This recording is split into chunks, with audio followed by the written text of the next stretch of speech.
नमस्कार, जो हर स्वागत करता हूं आप सभी का आपके अपने YouTube चैनल आजाद जेपीएससी अकेडमी पर।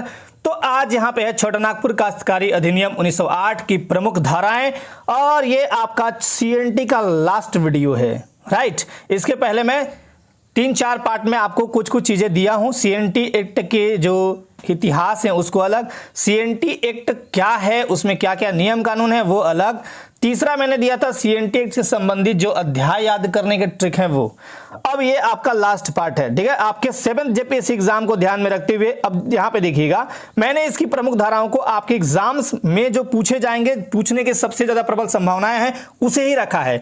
क्योंकि यहां पे आप देखेंगे 2 से 71 धाराएं हैं और यही नहीं, अगर इसको आप गिनती की संख्या से देखें तो 300 प्लस धाराएं चली जाएंगी। जैसे आप पढ़ते हैं ना भारतीय संविधान, तो वहां पे 395 अनुच्छेद तो मूल रूप में है, लेकिन गिनती की संख्या में ले जाएंगे तो 460-65 के आसपास ज्यादा ही बढ़ने लगी है, ठीक है ना। तो आपको इतना तो याद नहीं होगा और करना भी थोड़ा क्या ज्यादा ही कठिन है। तो मैं यहां पे आज आपको प्रमुख धाराओं को बताऊंगा जो लगभग 100 के आसपास होंगे, ठीक है। इन धाराओं को बहुत ध्यान से देखना है, 1-2 बार रिवाइज करना है, याद हो जाएगा। एग्जाम्स में आपको ऑप्शंस दिए जाएंगे, आप आराम से कर पाएंगे। तो चलिए स्टार्ट करते हैं इसे। और एक चीज और यहां पे मैं बता दूं आपको कि अगर आपको इसका पीडीएफ चाहिए तो आपको करना है गूगल प्ले स्टोर पे जाना है, गूगल प्ले स्टोर पे जाना है और वहां पे टाइप करना है Azad JPSC academy. Google play store से आपको टाइप करना है आजाद जेपीएससी अकेडमी। तो ये हमारा खुद का एप्लीकेशन है। इस एप्लीकेशन में इनरोल जैसे ही आप होंगे वहां पे आपको पीडीएफ ये शेयर कर दिए जाएंगे, राइट। तो चलिए स्टार्ट करते हैं। आज अध्याय 1 कहता है प्रारंभिक की। अब प्रारंभिक में क्या है, नाम प्रसार है ना, और इसमें क्या क्या चीजें हैं वो। अब यहां पे मैं धारा बताऊंगा आपको। धारा 1 क्या कहता है, संक्षिप्त नाम तथा प्रसार। मैं आप सभी से एक अनुरोध करूंगा कि अगर इस वीडियो को देखने के पहले सीएनटी की 2 और महत्वपूर्ण जो वीडियो है, जिसमें एक में है सीएनटी को पूरा मैंने बताया समझाया है कि क्या है, कितनी जातियां आती है जिनके जमीन को आप ले सकते हैं या नहीं ले सकते हैं, सीएनटी है क्या, कैसे बना, एक तो वो वीडियो। दूसरा सीएनटी का इतिहास, पूरा इतिहास कैसे है, इसका शुरू से क्या रहा है ना। तो ये दोनों वीडियो आप कम से कम देख लीजिए। और यहां पे तीसरा में ये देखिएगा, बहुत अच्छे से समझ में आपको आ जाएगा, मैं उम्मीद करता हूं आपसे। तो धारा 1 क्या कहता है ये समझेंगे हम। संक्षिप्त नाम तथा प्रसार। अब देखिए, इस धारा का अधिनाम छोटा नागपुर काश्तकारी अधिनियम 1908 रखा गया। तो इसे 11 नवंबर 1908 से लागू किया गया। कहां लागू किया गया, तो ये 4 प्रमंडलों में है, उत्तरी और दक्षिणी छोटा नागपुर, पलामू प्रमंडल, ठीक है ना, पलामू प्रमंडल। अब इसका प्रभाव क्षेत्र क्या है, 4 प्रमंडल। हमारे यहाँ 5 प्रमंडल है और एक आपका कोल्हान क्षेत्र हो गया, ठीक है ना। 5 प्रमंडल, उत्तरी छोटा नागपुर, दक्षिणी छोटा नागपुर, पलामू प्रमंडल और कोल्हान प्रमंडल में सीएनटी एक्ट प्रभावी है, जो कि 11 नवंबर 1908 से लागू है। लेकिन एक आपका बचता है संथाल परगना, तो वहां एसपीटी एक्ट लागू है, ये भी याद रखिएगा। अब यहां पे देखिए, इसका प्रभाव क्षेत्र क्या है, उत्तरी और दक्षिणी छोटा नागपुर तथा पलामू प्रमंडल के क्षेत्र भी शामिल है। इसमें वे क्षेत्र शामिल है जो बिहार एवं उड़ीसा म्युनिसिपल एक्ट 1922 के अंतर्गत नगर पालिका क्षेत्र, नगर निगम या अधिसूचित क्षेत्र या छावनी बोर्ड भी आते हैं, राइट। अब धारा 2 आपको नहीं याद करना है, ये वाला मैं लिख भले दिया हूं लेकिन याद आपको बिल्कुल नहीं करने हैं, क्योंकि इस धारा 2 का निरसन हो गया है। अब यहाँ पे निरसन 1 क्या कहता है, अनुसूची क में शामिल अधिनियमों और अधिसूचनाओं को छोटा नागपुर प्रमंडल में निरस्त या रद्द किया जाता है। ये आपको नहीं पढ़ना है बिल्कुल, है ना। और मैं आपको अनुसूची क, ख या अनुसूची 2 भी, एक चीज याद रखिएगा, सीएनटी एक्ट में अनुसूची 2 है, क और ख, तो ये भी आपको याद नहीं रखना है। लेकिन मैं यहाँ पे एक बार बता देता हूं, देख लीजिए, आप स्क्रीनशॉट इसका ले लीजिएगा, है ना। इसे याद करने का उतना ज्यादा जरूरत नहीं है, क्योंकि ये निरसित हो चुका है, खत्म हो चुका है। देखिए यहाँ पे लिखा हुआ है, उपरोक्त सभी अधिनियम जो कि बनाए गए थे छोटा नागपुर काश्तकारी अधिनियम 1908 के लागू होते ही निरस्त यानी रद्द हो गए। और जो चीज रद्द हो गया उसका कोई मतलब वैल्यू नहीं रहा उस तरह से, तो हटा दीजिए इसे। अब आते हैं धारा 3। धारा 3 बहुत ही इंपॉर्टेंट परिभाषाएं। मैंने क्या बताया अभी आपको, सीएनटी की जो 2 पूर्व में वीडियो मैंने दिया है वो जरूर देखिए। उससे क्या फायदा होगा कि ये सारे चीज समझ में आपको आ जाएंगे, वहां पे मैंने बहुत अच्छे से बताया है। अब यहाँ पे देखिए परिभाषाओं में, यहां से क्वेश्चन क्या पूछेगा, तो आपसे क्वेश्चन ये पूछ सकता है कि बताइए कि कृषि वर्ष की परिभाषाएं किस धारा में दी गई है। तो ये आपको याद भी रखना है कि कहां कौन कौन सी चीजें हैं। कृषि वर्ष, अब देखिएगा, किसी स्थानीय क्षेत्र में कृषि कार्य के लिए प्रचलित हो या 1 अप्रैल से 31 मार्च तक समय या जैसा सरकार उचित समझे उसी को कृषि वर्ष कहते हैं। भुगत बंध बंधक या पूर्ण भोग बंधक, बात एक ही है। ऐसे रैयत, अब रैयत क्या होता है, काश्तकार क्या होता है, इसको समझने के लिए आप सीएनटी वाली पूर्व की वीडियोस मेरा देख लीजिएगा, समझ में आ जाएगा। मैंने अच्छे से समझाया वहां पे। भुगत बंध बंधक क्या है, ऐसे रैयत जो उधार या ऋण में लिए गए धन के लिए बंधक रखे और सभी प्रकार के शुद्ध लाभ से बंधक अवधि तक वंचित रहे। बोर्ड, बिहार राजस्व बोर्ड है ना। सर्टिफिकेट अधिकारी क्या है भाई, सर्टिफिकेट अधिकारी वो देख लीजिए। तो सर्टिफिकेट अधिकारी बिहार उड़ीसा लोक मांग वसूली अधिनियम 1914 की धारा 3 के खंड 2 में परिभाषित सर्टिफिकेट अधिकारी। सिविल जेल, तो यहां ये आपको याद रखने हैं कि कौन कौन सी परिभाषाएं दी गई हैं, ठीक है। सिविल जेल, उसके बाद आयुक्त और न्यायिक आयुक्त, उप कलेक्टर, उपायुक्त है ना, वृद्धि, संपदा, वन उपज, जोत, एक वर्ड आता है जोत, बार बार ये अच्छे से आप समझ लीजिएगा। रैयत द्वारा धारित भूमि या भूमि का खंड, जोत।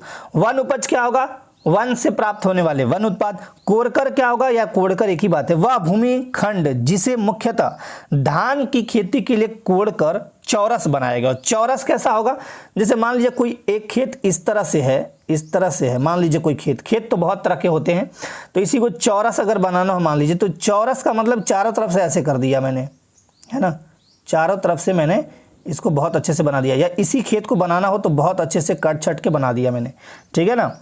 चलिए, भूस्वामी किसे बोलते हैं, जिसके अधीन रैयत या काश्तकार, अब जो लैंड का मालिक जो होगा उसके अधीन रैयत या काश्तकार भूमि धारण करता हो और लगान देता हो। जैसे सरकार, सरकार क्या है, भूस्वामी है।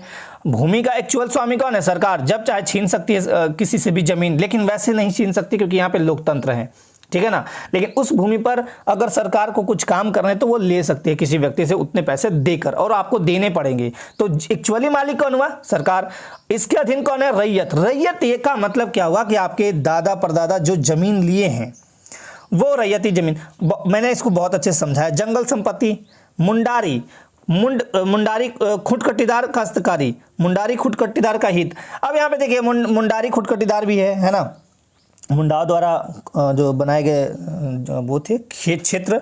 भुगतान करना, लगान का भुगतान। अस्थाई भूधृति है ना, अस्थावर शर्त, विहित, स्वत्वधारी, रजिस्ट्रीकृत, लगान, एक वर्ड आता है लगान। अब ये सब वर्ड आपको याद रखने हैं, विहित, स्वत्वधारी, रजिस्ट्रीकृत।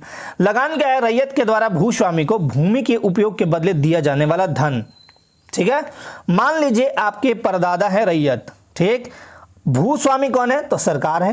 हाँ, सरकार हमसे टैक्स लेती है, मालगुजारी लेती है ना, तो उनको भूमि का उपयोग कौन कर रहा है, रैयत। रैयत या तो खुद कर रहा है या किसी से करवा रहा है ना, तो उसके बदले दिए जाने वाला धन आप देते हैं महीने में 40 रुपये, 32 रुपये, 50 रुपये ऐसे देते हैं ना, सॉरी सालाना, मैंने महीने में बोल दिया, सालाना। इसी को बोलते हैं मालगुजारी या जमीन का टैक्स बोल दीजिए आप। लगान तो यही है, लगान आपको धन देना है, कोई वस्तु नहीं देना है ना। ऐसा नहीं कि 10 किलो चावल जाके दे दिए, है ना। पुनर्ग्रह भूधृति, ये भी रैयत के कोई नर वारिस नहीं होने पर, मतलब रैयत का कोई बेटा नहीं है तो भूमि का भूस्वामित्व का वापस हो जाना, ठीक है ना। अगर बेटी है तो उसका जो मालिक है वो कौन होगा, भूस्वामी के पास चले जाएगा। राजस्व पदाधिकारी, ये बताया मैंने। काश्तकार, वह रैयत जो किसी व्यक्ति के अधीन भूमि धारण करता हो और लगान का भुगतान उसी को करता है। ये सब मैंने बताया है, आप देख लीजिएगा। भूधृति, भूधारक का हित, लेकिन मुंडारी खुटकटीदार काश्तकार नहीं। भूधृति। ग्राम, ये तो पता है, ग्राम मुखिया भी पता है आपको, है ना। उसके बाद आगे बढ़ते हैं। अस्थाई बंदोबस्त, परमानेंट सेटलमेंट जो है वो 1793 में बंगाल, बिहार और उड़ीसा के साथ संबंध में किया गया, अस्थाई बंदोबस्त था। इसके बाद जमींदारी प्रथा आ गया था, है ना, जमींदार लोग यहाँ जम के शोषण वगैरह कर रहे थे। खैर, अध्याय 2 देखिए, ये यहां से अब देखिएगा इंपॉर्टेंट मैंने छांट के जो रखे हैं वो देखिएगा। धारा 4 से 8, इसमें धारा क्या है, 4 से 8, ये भी याद रखिएगा। अध्याय 2 क्या है, धारा 4 से 8। काश्तकारों के वर्ग, यहां पे काश्तकारों के वर्ग दिए गए हैं। अब देखेंगे इसको हम एक एक करके। धारा 4 में कहा गया है काश्तकारों का वर्ग। इस अधिनियम के अंतर्गत काश्तकारों के 4 प्रकार निर्धारित किए गए हैं। पहला है भूधारक अथवा उपभूधारक। भूस्वामी को ही भूधारक अथवा उनके वंशजों को उपभूधारक कहा जाता है। भूस्वामी को क्या बोलेंगे हम, भूधारक, और उनके वंशजों को क्या बोलेंगे, उपभूधारक। रैयत 3 प्रकार के होते हैं, ये सब मैं बता चुका हूं, तो मैं इस स्लाइड को बढ़ा देता हूं, ठीक है, क्योंकि मैं ऑलरेडी ये बता चुका हूं। चलिए एक बार रिवाइज कर लीजिए। खैर, रैयत के 3 प्रकार। पहला अधिभोगी रैयत, वैसा रैयत जिन्हें अपनी भूमि पर अधिभोग का अधिकार प्राप्त है। ठीक है, जैसे मान लिया जाए आपको आपकी एक बाइक है, वो बाइक एक्चुअली है जरूर आपकी, लेकिन वो उसका टैक्स किसे आप देते हैं, तो स्टेट गवर्नमेंट को देते हैं ना। लेकिन उस बाइक पर संपूर्ण नियंत्रण अगर देखा जाए तो किसका होगा, संपूर्ण नियंत्रण तो सरकार का होता है, कुछ नियंत्रण लेकिन पूरी तरह आपका नियंत्रण है। और उस बाइक को आप यूज कर पा रहे हैं कि नहीं, तो वही होगा अधिभोग। और अगर आप इस बाइक का यूज कर ही नहीं पा रहे तो होगा अनधिभोग। मतलब ऐसा रैयत जिन्हें अपनी भूमि पर अधिभोग का अधिकार नहीं है तो अनधिभोगी। खुदकट्टी रैयत, ऐसे रैयत जिन्हें खुदकट्टी अधिकार प्राप्त हो। ठीक है, चलिए अब अगला आते हैं। मैंने क्या बताया, काश्तकार के 4 वर्ग। पहला भूधारक या उपभूधारक, दूसरा है रैयत, रैयत के 3 प्रकार, तीसरा है दर रैयत। अब दर रैयत समझिए, ऐसे काश्तकार जो रैयत के अधीन हो उन्हें दर रैयत कहते हैं। चौथा है मुंडारी खुदकट्टीदार, जो मुंडाओं के द्वारा जंगल को साफ करके कृषि योग्य भूमि बनाया गया उससे मुंडारी खुदकट्टीदार कहते हैं। अब धारा 5 क्या कहता है, तो याद रखिएगा। अब धारा 4 क्या बोला, काश्तकार के वर्ग, ये याद रखिएगा। धारा 5 क्या कहता है, भूधारक का अर्थ, ये आपको याद रखते चलना है। धारा 5 क्या कहता है, भूधारक का अर्थ। भूधारक का अर्थ है वह व्यक्ति जिसने भूमि को धारण किया है, तो वो क्या होगा, भूधारक होगा, है ना। तो ये है धारा 5। धारा 5 भूधारक, धारा 5 भूधारक। धारा 6 क्या है, रैयत का अर्थ। धारा 6 क्या कहता है, रैयत का अर्थ। रैयत का अर्थ है जिसने खेती करने या करवाने के लिए भूमि प्राप्त किया हो, उसे क्या कहते हैं, रैयत कहते हैं। राइट। 7वां नंबर में आइए, धारा 7 क्या कहता है, खुदकट्टी अधिकार युक्त रैयत का अर्थ। अब देखिए यहाँ पे धारा 7 क्या कहता है, खुदकट्टी अधिकार युक्त रैयत का अर्थ। खुदकट्टी अधिकार युक्त रैयत का अर्थ है कि वह व्यक्ति जिसने मुंडाओं के खूट परंपरा से भूमि के अधिभोग का अधिकार ग्रहण किया हो। समझिएगा, खुदकट्टी अधिकार युक्त रैयत क्या है, वैसा व्यक्ति जिसने मुंडाओं की खूट परंपरा से भूमि के अधिभोग का अधिकार ग्रहण किया हो। ठीक है, उसे हम खुदकट्टी अधिकार युक्त रैयत कहेंगे। जैसे मान लीजिए ये कोई गया मुंडा का, शॉर्ट में लिखता हूं, गया मुंडा का कोई जमीन है। ठीक, तो वह व्यक्ति जिसने मुंडाओं के खूट परंपरा से, मान लीजिए मुंडाओं का, ये मुंडा है, ये भी एक मुंडा है, इनके खूट परंपरा से मान लीजिए इतनी जमीन कोई प्राप्त किया है और इसका अधिभोग कर पा रहा हूं, तो इसे खुदकट्टी अधिकार युक्त रैयत कहते हैं। चलिए आगे बढ़ते हैं। 7वां में ये था, 8वां में आते हैं, मुंडारी खूंट कट्टीदार का अर्थ। अब देखिए, मुंडारी खूंटकट्टीदार का अर्थ है वह मुंडारी जिसने खूंटकट्टीदार भूमि में जोत का अधिकार अर्जित किया हो। जिसने मुंडारी, अब देखिए पहले जंगल आके लोग साफ किए थे, मान लीजिए 20-25 लोग हैं, जंगल साफ किए, तो ये जो जमीन होती है ना, ये पार्टिकुलर किसी एक व्यक्ति का ना होके पूरा एक समूह का, जैसे पूरा मुंडाओं का समूह हो गया, मुंडारी खुदकट्टीदार यही है जमीन। ठीक है ना, तो ये क्या कहता है, मुंडारी खुदकट्टीदार का अर्थ कि वह मुंडारी जिसने खुदकट्टीदार भूमि में जोत का अधिकार, अब ये भूमि तो है, आप इतने जोत रहे हैं, कोई इतना जोत रहा है, कोई इतना जोत रहा है, कोई इतना, ऐसे करके, तो उसी को बोलेंगे हम मुंडारी खुदकट्टीदार। ठीक है ना। अध्याय 3 में आते हैं, तो अध्याय 4 याद कर लेना है आपको। अध्याय 4 में कैसे क्या था, मैं एक बार फिर रिवाइज कर दे रहा हूं। अध्याय अध्याय 2 में धारा, माफ कीजिएगा, धारा 4 से 8। अब 4 से 8 चारों 5 को रट डालना है। 4 में है काश्तकारों का वर्ग, 5 में है आपका भूधारक का अर्थ, 6 में है रैयत का अर्थ, 7 में खुदकट्टी अधिकार युक्त रैयत का अर्थ, और 8वां में बताया है मुंडारी खुदकट्टीदार का अर्थ। ठीक है, अब अध्याय 3 में आते हैं। धारा 9 से लेके 15 तक है। अध्याय 3 कहाँ है, तो धारा 9 से लेके 15 तक है। ठीक है ना। इसमें बताया भूधारक के बारे में, भूधारक। ठीक है, लैंड होल्डर, भूधारक या ग्राम। अब देखिए 9, अब यहाँ पे बहुत सारे हैं लेकिन मैं आपको मेन दिखाऊंगा, है ना। तो 9 का क देख लीजिए, 9 का क, इसे हम क्या बोलेंगे, धारा 9, इसको क्या बोलेंगे, धारा 9 का खंड क। ठीक है ना। जैसे आप लिखते हैं 19, आर्टिकल नंबर 19, ये ए, इसे बोलते हैं क्लोज। ठीक है, तो क्लोज को ही हिंदी में हम खंड बोलते हैं। ठीक है ना। तो ये क्या है, 9 का खंड क। तो भूधारक या ग्राम मुखिया के लगान की वृद्धि। अब लैंड होल्डर या ग्राम मुखिया के लगान की वृद्धि ये कौन करेगा, कैसे करेंगे, देखिएगा। ग्राम मुखिया जो है या लैंड होल्डर भूधारक के द्वारा लगान में वृद्धि जो है उपायुक्त के आदेशानुसार ही किया जाएगा। मतलब डीसी साहब जब चाहेंगे तभी लगान में वृद्धि या कमी जो भी है होगी। यहाँ पे वृद्धि की बात की गई तो वृद्धि याद रखिएगा, कौन करेगा? डीसी। मैं आपको एकदम पूरा सीएनटी एक्ट का एक निचोड़ बता देता हूं बहुत ही अच्छे तरीके से। लगभग जगह 99% जगहों पे मैं ये बता देता हूं, 99% जगहों पे जो भूमि का डिसीजन हो या दो लोग भूमि को लेके मतलब विवाद कर रहे हों, किसी के भूमि के बगल में मैंने एक जलाशय लगाया, वहां मछली पालन कर रहा हूं या कोई मतलब विनिर्माण काम कर रहा हूं, बगल वाला ऑब्जेक्शन लगाता हो, तो इसका निपटारा है ना, या भूमि का अंतिम निपटारा कहें या भूमि संबंधी जो भी प्रॉब्लम्स का सॉल्यूशन कहें या भूमि का मालिक एक तरह से कहें, सरकारी मालिक और जिले में वो डीसी साहब होते हैं। 99% आप देखिएगा सब जगह उपायुक्त ही लगभग मिलेंगे देखने को। तो देखिए, लगान की वृद्धि करना घटाना डीसी के हाथ में है, ठीक है ना। अब मैं एक चीज और बता देता हूं। मान लीजिए यहाँ पे मान लीजिए ये आपका घर है, ठीक है ना, ये आपका घर है, ये आपका जमीन है, ये आपका जमीन एक यहाँ है, एक जमीन यहाँ है, कुछ इस तरह से। सरकार चाहती है कि मैं इस तरह से ऐसे रोड को लाऊं, ऐसे रोड को लाऊं, ऐसे। ये है रोड, ये क्या है? रोड है, समझ लीजिएगा चीज़ों को, ये है रोड। ये सरकार चाह रही है, मतलब अब सरकार चाहेगी राज्य सरकार, तो राज्य सरकार के थ्रू अब अंडर में कौन आएंगे? डीसी आएंगे। तो डीसी साहब चाहते हैं कि हम पलामू जिले में, रांची जिले में, धनबाद जिले में या कोई भी जिले के डीसी हो, वो चाहते हैं कि ऐसे हम रास्ते को ले जाएं, लेकिन यहाँ पड़ता है आपका घर। तो आपसे ये कहा जाएगा कि मैं इस घर के बदले, अगर ये पूरा घर आप दे दे तो ठीक है, नहीं तो आप इतने पार्ट को दें, इस घर के बदले मैं इसी दाम का एक जगह आपको दूंगा। या आपके पास ऑप्शन से कहें कि अगर आप कहीं बसना चाहते हैं दूसरे जगह खुद की स्वेच्छा से, तो इस जमीन का दाम बताएं, तो आपको उचित दाम मिल जाएंगे। और ये जमीन तो पक्का आपका जाएगा, तो इस जमीन के दाम भी आपको मिल जाएंगे। और वो रेट जो होगा वो सरकारी रेट तो बिल्कुल नहीं होगा, याद रखिएगा। सरकारी रेट तो बहुत कम होता है, वो जो रेट चल रहे होते हैं ना आमतौर पर, उस रेट से आपको जमीन मिलेगा, ठीक है। नहीं तो यहाँ पे आप एक ऑब्जेक्शन भी लगा सकते हैं कि मेरे इस जमीन का 10 लाख दाम है और आप हमको मतलब 1 लाख दे रहे हैं, तो हम आपको नहीं दे सकते हैं। यहां ऑब्जेक्शन आप लगा सकते हैं। तो याद रखिएगा इन सभी चीजों पे, मतलब जमीन आपका है, आपके नाम से है, घर आपके नाम से है, लेकिन अंततः यह देखा गया कि ये किसके अधीन है? तो डीसी के अधीन। तो ये अच्छे से याद रखिएगा, ठीक है ना।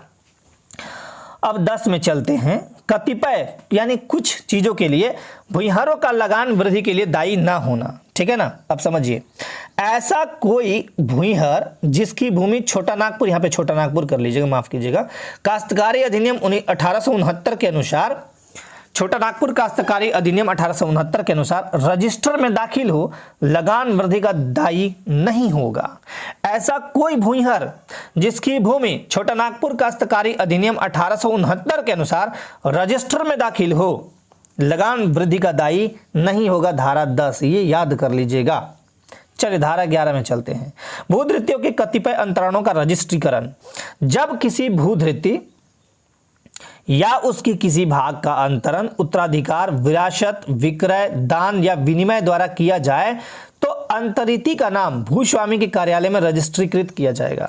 भूधृतियों के कतिपय अंतरण, अंतरण मतलब होता है कि हम एक जमीन को दूसरे को दे दी या कुछ बदला बदली कर ली, ये होता है, ठीक है ना। जब किसी भूधृति या उसके किसी भाग का अंतरण, उत्तराधिकार, जैसे मान लिया जाए एक जमीन है ना, आप उत्तराधिकारी के रूप में इतना जमीन किसी को देना चाहते हो या पूरा देना चाहते हो। विरासत, ये तो विरासत है, जैसे आपके दादा का जो जमीन है आपको विरासत में आपको मिल जाएगी, ठीक है ना। विक्रय, बेचना चाह रहे हो। दान देना चाहते हो, चलिए ये मेरे परदादा की जमीन है, इसमें मैं ना ये इतना दान देता हूं एक टीचर को या एक विद्वान को, है ना, किसी को भी दान दे सकते हैं आप। या विनिमय, विनिमय मतलब होता है बदला बदली करना। आपकी जमीन ये है और मेरी जमीन ये है, अब चाहते हैं कि ये वाला आपका हो जाए और ये वाला मेरा हो जाए, तो ये भी कर सकते हैं। तो अंतरिति का नाम जो बदला बदली कर रहे हैं भूस्वामी के कार्यालय में रजिस्ट्रीकृत किया जाएगा, ये याद रखिएगा, बहुत ही इंपॉर्टेंट, ठीक है। चलिए ये होना चाहिए। चलिए जैसे अभी मैं एक चीज़ यहाँ पे बता देता हूँ। जैसे अभी आप ये इस ज़मीन के मालिक है ना, इस ज़मीन के, ये ज़मीन तो आपका नहीं था, अगर बदला बदली करेंगे तो ये तो ज़मीन आपका नहीं हुआ, केवल आप मुंह से बोल दिए, लेकिन रजिस्ट्रीकरण होगा आपका भूस्वामी कार्यालय में कि ये वाला जो जमीन था, ये अब आपका हो गया, यानी ये जमीन आपका ये इस नाम से आएगा और इस बंधु का जमीन इस नाम से आ जाएगा। ठीक है ना। चलिए 12 नंबर में चलते हैं। भूधृति के अंतरण का रजिस्ट्रीकरण अनुज्ञात करने से भूस्वामी द्वारा इनकार करने पर प्रक्रिया। यदि कोई भूधृति धारा 11 का पालन नहीं करे तो अंतरिति या उसके उत्तराधिकारी को अधिकार है कि उपायुक्त के पास आवेदन दे और जांचोपरांत उपायुक्त नियमानुकूल आदेश पारित करे और अंतरण स्वतः रजिस्ट्रीकृत समझा जाएगा। अभी मैं फिर से बता देता हूं। मान लीजिए ये आपकी जमीन है, ये मेरी जमीन है, यहाँ पे आर और पी कर देता हूं मैं। ठीक है ना। आर, ये आर की जमीन है और पी की जमीन है, ये आर की और ये पी की जमीन है। आर ने कहा ना कि ये जमीन मुझे दे दो, पी बोला कोई ऐतराज नहीं है, ये तुम ले लो। तो अब ये बदला बदली कर रहे हैं, लेकिन आर क्या चालाकी किया कि ये अपने नाम से करा लिया लेकिन इसका अपने नाम से नहीं करने दिया। तो ये डीसी को जाके पी आवेदन देगा कि देखिए ना सर, मेरा जमीन वाला लेके और मेरा वाला नहीं दे रहा है, न रजिस्ट्री नहीं कर रहा है। तो फिर जांच होगा और नियमानुकूल आदेश पारित किया जाएगा और अंतरण स्वतः रजिस्ट्रीकृत समझा जाएगा, मतलब ये रजिस्टर हो जाएगा पी के नाम से, और ये तो आर ने करा ही लिया था। खैर अब आते हैं 13 पे, ये सब याद कर लीजिएगा। भूधृति का विभाजन या लगान का वितरण। भूधृति का विभाजन या लगान का वितरण, किसी भूधृति या उसके भाग का विभाजन हो तो लगान का भी आनुपातिक विभाजन किया जाएगा। देखिए किसी भूधृति या उसके भाग का अगर विभाजन यानी बंटवारा होता है तो लगान का भी भाई अनुपातिक विभाजन हो जाएगा, तुम इतना दोगे मैं इतना दूंगा, है ना। चलिए धारा 13 में क्या है, ये चीज था। अब धारा 14 की बात करते हैं। राइट, 14 में देखिएगा, पुनर्ग्रहणीय भूधृति के पुनर्ग्रहण पर विलंगमों में, यानी इसको हम इंग्लिश में बोले इनकम ब्रांचेज का बातिलीकरण। अब इसको समझिएगा, बातिलीकरण का मतलब एक तरह से खारिज कर दिया जाना। ठीक है। किसी पुनर्ग्रहणीय भूधृति के पुनर्ग्रहण पर अनुदाता या उसके उत्तराधिकारी का अधिकार खारिज समझा जाएगा। ठीक है, ये याद रख लीजिएगा। कब कंडीशन, किसी छावनी के लिए सरकार भूमि अधिग्रहण करे। किसी पुनर्ग्रहणीय भूधृति के पुनर्ग्रहण पर अनुदाता मतलब जो दे रहा है या उसके उत्तराधिकारी का अधिकार खारिज समझा जाएगा। कब, किसी छावनी के लिए सरकार भूमि अधिग्रहण कर रही है तो, किसी पवित्र बाग बगीचे लगाने के लिए, या कोई भी मुंडारी काश्तकारी भूमि या सरकार के कार्यालय हेतु भूमि। तो ये जब कोई लेगा तो आप समझिएगा पुनर्ग्रहणीय भूधृति के पुनर्ग्रहण पर बातिलीकरण, यानी आपका वो खारिज समझा जाएगा अधिकार, उत्तराधिकारी का जो अधिकार होगा या जो आप दे चुके हैं तो उसका वो खारिज समझा जाएगा। खैर 14 याद रखिएगा, ये भी इंपॉर्टेंट है। ठीक है ना। 15 पे चलते हैं, सॉरी 15 तो खत्म हो गया। अब अध्याय 4 में आते हैं। अध्याय 4 है धारा 16 से 36। अब इसे समझिएगा, धारा 16 से 36 है अध्याय 4। ठीक है ना। अधिभोगी रैयत, इसमें क्या कहा गया है, अधिभोगी रैयत। धारा 16 कहता है विद्यमान अधिभोगाधिकार का बना रहना। प्रत्येक रैयत को जिसे भूमि में अधिभोगाधिकार प्राप्त होने के लिए 12 वर्ष तक खेती किया होना चाहिए। देखिए अधिभोग का अधिकार कैसे मिलेगा। रैयत जो है जिसे भूमि में अधिभोग का अधिकार प्राप्त रखना है वो कम से कम 12 वर्ष तक खेती किया मतलब करता हो तभी उसको अधिभोग का प्राप्त मिलेगा। ठीक है। मान लीजिए आपको राजा साहब ने कोई जमीन दे दी। ठीक, राजा साहब ने आपको कोई जमीन दी या सरकार ने कोई जमीन दी, इस पे आप कोई काम ही नहीं कर रहे हैं, कुछ भी अधिभोग कर ही नहीं रहे हैं, तो 12 वर्ष तक आपको खेती करना चाहिए। उसके बाद आपका ये हो जाता है कि हाँ ये इसका मालिक है। ठीक है, ये इसका मालिक है। जैसे मैं इसको एक एग्जाम्पल से समझा देता हूँ। आपने एक नई बाइक खरीदी। ठीक है, नई बाइक खरीदी, पार्टी दे दी, सबको बता दी, लेकिन आप कितने को पार्टी दिए, पूरी दुनिया को तो नहीं दिए। आपने उस बाइक को चुपचाप घर में रख दिया 5-6 साल तक, कोई यूज नहीं है। कल के डेट में लोग जानेंगे कि ये बाइक आवारा है, किसी का है ही नहीं, लेकिन आप उस बाइक को डेली चलाते हैं या फिर यूं कहें कि महीना में 10 बार निकालते हैं घर से बाहर, तो लोग देखते कि अरे ये ब्लू अपाची से जो चलता है ना वो अमुक व्यक्ति का है। मान लीजिए कोई राजेश नाम का व्यक्ति है, ब्लू अपाची से डेली चलता है। अच्छा, उसका है चाहे नहीं है, लेकिन अगर रेगुलर चलता हो ना तो लोग यही कहेंगे कि ये बाइक तो इसी की है, कहते हैं ना आमतौर पे। तो वही चीज यहां समझ लीजिएगा।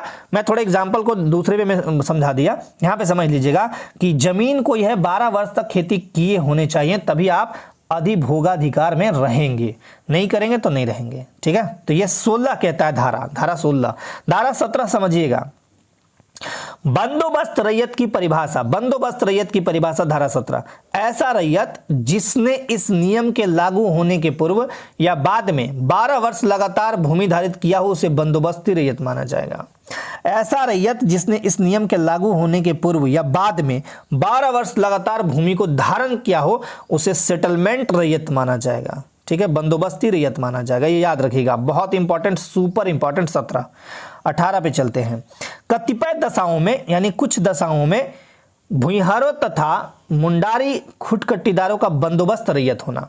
कुछ दशाओं में ऐसा व्यक्ति जो भूमिहारी या मुंडारी खुटकट्टीदार भूमि पर रैयत हो, ऐसा व्यक्ति जो भूमिहारी या मुंडारी खुटकट्टीदार भूमि पर रैयत हो, उन्हें मझिहस या बेचखेता के रूप में 12 वर्ष तक भूमि धारण करना होगा। यदि भूमि भूमिहारी या खुटकट्टीदार नहीं हो तो 12 वर्ष तक भूमि धारण करना होगा। ये समझ लीजिए कि आपका कोई भूमि है, 12 वर्ष तक उस पर मतलब ये आप धारण किए रहिए, तभी अधिभोग का अधिकार प्राप्त हो। उस पीछे वाले स्लाइड में मैंने बताया था। और यहाँ क्या बताया कि कुछ दशाओं में भूमिहारों तथा मुंडारी खुटकट्टीदारों का बंदोबस्त रैयत होना। ठीक है, तो कैसे कि मुंडारी भूमिहार या खुटकट्टीदार भूमि पर रैयत हो, भूमिहार या मुंडारी जो हैं, भूमिहार या मुंडारी खुटकट्टीदार भूमि पर रैयत हो, उन्हें मझिहस या बचखेता के रूप में 12 वर्ष तक भूमि धारण करना होगा। ठीक है, तभी वो बंदोबस्त रैयत होंगे। ये था 18, ये भी इंपॉर्टेंट है, याद रखिएगा। 19 में चलते हैं। बंदोबस्त रैयत का अधिभोगाधिकार, धारा 17 और 18 के अंतर्गत बंदोबस्त के बारे में चर्चा किया गया है। तो यहां पे धारा 17 और 18 के अंतर्गत बंदोबस्त रैयत को अधिभोगाधिकार सुरक्षित रहेगा। आपने अगर 12 वर्ष तक अपने जमीन को यूज किया, उस पर अपना अधिकार दिखाया, तो आपका अधिभोगाधिकार सुरक्षित रहेगा। ये याद रखिएगा, बहुत इंपॉर्टेंट। 19, ठीक है ना। 19 में अब आते हैं 21, भूमि में उपयोग के संबंध में अधिभोगी रैयत अधिकार। ये देखिएगा, भूमि में उपयोग के संबंध में अधिभोगी रैयत का अधिकार। धारा 21 कहता है किसी रैयत को किसी भूमि पर अधिभोग अधिकार हो तो वह उस भूमि का उपयोग स्थानीय रूढ़ी या प्रथा, या रूढ़ी या प्रथा मतलब जो भी है स्थानीय रूढ़ी या प्रथा एक ही बार है ना, पर ध्यान दिए बिना कृषि कार्य कर सकता है। शर्त है कि भूमि का मूल्य कम नहीं हो और खेती के लिए अनुपयुक्त नहीं हो। ठीक है, ये क्या है, भूमि के उपयोग के संबंध में अधिभोगी रैयत के अधिकार। यदि किसी रैयत को किसी भूमि पर अधिभोग अधिकार हो तो वह उस भूमि का उपयोग स्थानीय रूढ़ी या प्रथा के विरुद्ध कर सकता है। शर्त यह है कि भूमि का मूल्य कम नहीं होना चाहिए, जो वैल्यू है वो वैल्यू। अब जैसे आपने भूमि का वैल्यू है कुछ और, धान की खेती के लिए एकदम बहुत ज़्यादा फर्टाइल है, कल के डेट में आप इसको बंजर बना दिए, तो ये नहीं होना चाहिए, और खेती करने लायक भूमि होना चाहिए। ठीक है, अब 21 का समझिएगा, ये भी इंपॉर्टेंट है। वृक्षों में अधिभोगी रैयत का अधिकार। अब देखिए, हमारा जो झारखंड है ना, झारखंड में 40% भूभाग पर खनिज है। कहाँ क्या है अभी भी ये रिसर्च चलते रहता है, और उसी में हमारा वनावरण भी है, वन भी है, वृक्ष भी है ना। तो जब किसी रैयत को किसी भूमि पर अधिभोगी अधिकार प्राप्त हो तो वह उस भूमि पर वृक्ष, बांस, फल फूल लगा सकता है और उन्हें काट भी सकता है। मान लीजिए ये भूमि मेरी है, मैंने 12 वर्ष से पहले से इसमें खेती वगैरह कर रहा हूँ मैं, है ना। तो इसमें अगर मैं बांस लगाऊँ, फल फूल लगाऊँ, अमरूद लगा दिया, नींबू लगा दिया, संतरा लगा दिया, आम लगा दिया, है ना, तो इसको लगा सकता हूँ और फूल भी लगा सकता हूँ, उसे तोड़ सकता हूँ, काट सकता हूँ, ये मेरा राइट है। मतलब ये वन कानून के विरुद्ध नहीं आएगा, लेकिन आप उसी पेड़ को जंगलों में नहीं काट सकते हैं। जैसे मान लीजिए कोई आम का पेड़ या बांस का पेड़ जंगल का है, फॉरेस्ट विभाग का है, तो उसे आप काटेंगे तो आपको सजा हो जाएगी, है ना। तो ये बहुत सुपर इंपॉर्टेंट है 21 का क, कि वृक्षों में भी हमारा अधिभोगी रैयत का अधिकार है। धारा 23 क्या कहता है, मृत्यु हो जाने पर अधिभोगाधिकारी का न्यायगत होना। यदि कोई अधिभोगी अधिकारी रैयत के बिना वसीयत की मृत्यु हो जाए तो उत्तराधिकारी को अधिभोगाधिकार उसी तरह प्राप्त होगा जिसे रीति से अन्य संपत्ति। मतलब जैसे देखिए, जो भूमि है उस पर अधिभोग आप कर रहे हैं, है ना, और बिना वसीयत की मृत्यु हो जाए, वसीयतनामा में नहीं लिखे कि ये किसके नाम से जमीन है, तो आपके बाल बच्चे जो भी है ना, उनको बंटवारा ऑटोमेटिकली हो जाएगा। जैसे ये मान लीजिए ये गया मुंडा का जमीन है, सपोज गया मुंडा, मैं लिख देता हूँ, गया मुंडा का जमीन है, और गया मुंडा के हैं 2 बेटे, 1 और 1, 2, ठीक है, और एक पुत्री है, ठीक है, 3 बच्चे। तो गया मुंडा बिना वसीयतनामा लिखे मर गया बाय द वे। तो इसके जो बेटे हैं सोमरू मुंडा और बुधन मुंडा, तो इन दोनों को ये ऑटोमेटिकली वो जमीन आ जाएंगे, है ना। तो ये याद रखिएगा।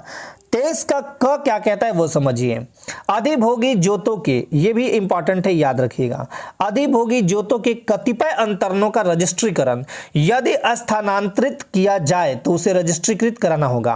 अधिभोगी जोतों के कतिपय अंतरणों का रजिस्ट्रीकरण, अधिभोगी जो जोत है, मान लीजिए अभी मैंने बताया था ना कि अधिभोगी जोत क्या, अधिभोगाधिकार क्या है। आप 12 वर्ष पूर्व से या 12 वर्ष से खेती कर रहे हैं, करा रहे हैं, है ना। तो अगर आपका जोत है, मान लीजिए ये जोत है, यही एक जमीन है जिसपे आप जोत कोड कर रहे हैं, है ना। तो इसका अंतरण यदि स्थानांतरित किया जाए तो मान लीजिए इसको हम ट्रांसफर कर रहे हैं, है ना, स्थानांतरित कर रहे हैं, तो इसका रजिस्ट्रीकरण कराना अनिवार्य होगा। रजिस्ट्री होता ही है, करा सकते हैं, ठीक है ना। अब आते हैं 24 का क, ये याद रखिएगा। विभाजन द्वारा जोत का खंड और उसके लगान का वितरण। विभाजन द्वारा, यदि जोत का विभाजन हो, यदि जोत का विभाजन हो तो लगान का विभाजन होगा। अब देखिए यहां पे ये समझ लीजिए बहुत अच्छे तरीके से, ये हमारे थे सोमरू मुंडा, सॉरी गया मुंडा, ये गया मुंडा थे, गया मुंडा का ये जमीन था। इनके 3 बच्चे थे, मैंने अभी बताया ना, 3 बच्चे, सोमरू मुंडा और बुधन मुंडा, ठीक है। सोमरू मुंडा और बुधन मुंडा बेटे हैं और एक बेटी है, मानकली मान लीजिए। तो बेटी को तो वैसे भी जमीन आमतौर पे मिलता नहीं है ना, हमारे भारतीय सामाजिक परंपरा में वैसे नहीं मिलता, लेकिन लीगली चाहे तो ले सकती हैं, लेकिन जमीन वो खुद नहीं लेती हैं। बेटियां बहुत समझदार होती हैं भारतीय संस्कृति को पालन करते हुए, है ना। तो यहाँ पे गया मुंडा, अभी ये जो है लगान एक इस जमीन का पार्टिकुलर एक ही व्यक्ति गया मुंडा के नाम से कटता है और गया मुंडा बेचारा देता है, लेकिन ये डेथ जब इनकी हो जाएगी तो ये जमीन 2 पार्ट में बट जाएगा, ये 2 पार्ट में। चलो भैया, ये सोमरू मुंडा ले लो, ये बुधन मुंडा ले लो। तो लगान का विभाजन होगा यहाँ पे कि तुम इस पार्ट का लगान दोगे और ये इस पार्ट का लगान देंगे, मतलब 2 भाई हैं तो दोनों अलग अलग लगान देंगे, है ना। ठीक है, याद रखिएगा, ये भी बहुत इंपॉर्टेंट है। 27 में ये वे रीतियां जिनसे अधिभोगी रैयत का लगान बढ़ाया जाएगा, वे रीतियां जिनसे अधिभोगी रैयत का लगान बढ़ाया जाएगा, उपायुक्त के आदेशानुसार लगान में वृद्धि किया। मैंने बताया ना कि उपायुक्त साहब बिल्कुल, वे रीतियां जिनसे अधिभोगी रैयत का लगान बढ़ाया जाएगा। अधिभोगी रैयत मैंने बताया ना कि ये आदमी था, अभी 2 बच्चे इसके हो गए, तो चाहे तो वो लगान बढ़ा सकता है। कौन? डीसी। या अगर ये इसके बच्चे अभी फिलहाल मान लीजिए गया मुंडा की मौत नहीं हुई है, ये गया मुंडा वाला जमीन था, तो डीसी चाहेंगे तो लगान वृद्धि कर सकते हैं। लगान में कमी के लिए उपायुक्त के पास आवेदन, धारा 34 बहुत सुपर इंपॉर्टेंट। लगान कम करने के लिए अधिभोगी रैयत को उपायुक्त के पास भूमि एवं लगान के पूर्ण विवरण के साथ आवेदन देना होगा। सरकार, माई बाप, हम खाए बिना मर जाएंगे, हमारे 5-5 बच्चे हैं, 10-10 बच्चे हैं, हमारे जमीन पे प्रोडक्शन बिल्कुल नहीं हो रहा है, ऐसे में लगान हम कहां से दे भाई? अरे वाह, बताइए। तो डीसी साहब बोलेंगे कि ठीक है, सो लगान कितना देते हो गया मुंडा? तो गया मुंडा बोलता है कि नहीं, 13 रुपया मालिक देते हैं, और 13 रुपया छोड़िए, एक बात बताता हूं, मान लीजिए 13 रुपया, लेकिन ये 13 रुपया एक्चुअली मान लीजिए जो भी है, तो इनके पास 13 रुपये भी नहीं है। एक टाइम ऐसा था कि 13 रुपये का वैल्यू बहुत ज़्यादा होता था, आज तो 13 रुपये का वैल्यू कुछ भी नहीं है, मतलब उतना नहीं है, कम है, बहुत कम है। तो ये ऐसे निवेदन करते हैं और एक एप्लीकेशन लगाते हैं कि माई बाप खाए बिना मर जाएंगे, हमारे बाल बच्चन कहाँ जाइए। तो ये डीसी साहब कहेंगे कि ठीक है भैया, हम लगान में कमी कर देते हैं। तो एक तो मैं ये बताया कि लगान में वृद्धि करेंगे डीसी ही, और कमी के लिए आप आवेदन भी कर सकते हैं डीसी को। तो ये धारा कौन सा कहता है? 34, मतलब 34 आपको लगान से बचाता है, ये याद रखिएगा, ठीक है। अब देखिए, जहां अधिकार अभिलेख ना हो, धारा 36 क्या कहता है? जहां अधिकार अभिलेख ना हो वहां लगान में कमी, जहां अधिकार अभिलेख ना हो वहां लगान में और भी वृद्धि या कमी का वर्जन। अब समझिए इसको, जहां अधिकार अभिलेख ना हो यानी कोई रिकॉर्ड ना हो, वहां लगान में और भी वृद्धि या कमी की का वर्जन है। अधिभोगी रैयत का लगान में कमी या वृद्धि उपायुक्त के आदेश से किया जा सकता है। तो धारा 36 का ये क्या बोलता है? 1 सेकेंड, धारा 34, धारा 36, हाँ, जहां अधिकार अभिलेख ना हो वहां लगान में वृद्धि या कमी का वर्जन है। अधिभोगी रैयत का लगान में वृद्धि या कमी उपायुक्त के आदेश से किया जा सकता है, ठीक है। अधिभोगी जो रैयत है उसका वृद्धि या कमी किससे किया जाता है?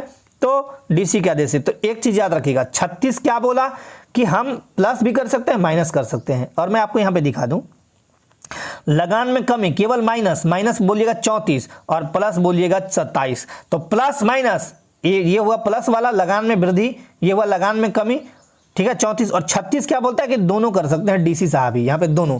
तो याद रखिएगा, अगर लगान वृद्धि या कमी दोनों बोल दिया तो 36 पे टिक करिएगा। लगान अगर वृद्धि कहता है तो 27 पे टिक कीजिएगा, धारा 27, और लगान में कमी कहता है केवल तो आप 34 पे टिक कीजिएगा, धारा 34। अब आइए आगे, अध्याय 5 में धारा 37 केवल है। धारा 37 में क्या है, खुटकट्टी अधिकार प्राप्त रैयत, बहुत ही फेमस, इसको भी देख लीजिए आप। धारा 37 देखिएगा, खुटकट्टी अधिकार प्राप्त रैयतों की काश्तकारों की प्रसंगतियां, अधिनियम के अधिभोगी रैयत संबंधी उपबंध उन रैयतों पर लागू होंगे जिन्हें खुटकट्टी अधिकार प्राप्त हो। अधिनियम के अधिभोगी रैयत, जो अधिनियम बनाया गया अधिभोगी रैयत संबंधी जो उपबंध है उन रैयतों पर लागू होंगे जिन्हें खुटकट्टी अधिकार प्राप्त है। तो 37 भी याद रखिएगा। अब आते हैं अध्याय 6, धारा 38 से 42, अनधिभोगी रैयत। क्या है यहाँ पे अनधिभोगी रैयत? अभी तक हमने आपको बताया अधिभोगी रैयत। अब यहाँ पे अध्याय 6 क्या कहता है, धारा 38 से 42 अनधिभोगी रैयत के बारे में। अब देखिएगा, अनधिभोगी रैयत का प्रारंभिक लगान और पट्टा। अनधिभोगी रैयत किसे कहते हैं? जिसे अपनी भूमि पर अधिभोग का अधिकार नहीं हो या नहीं कर रहा हो, ठीक है।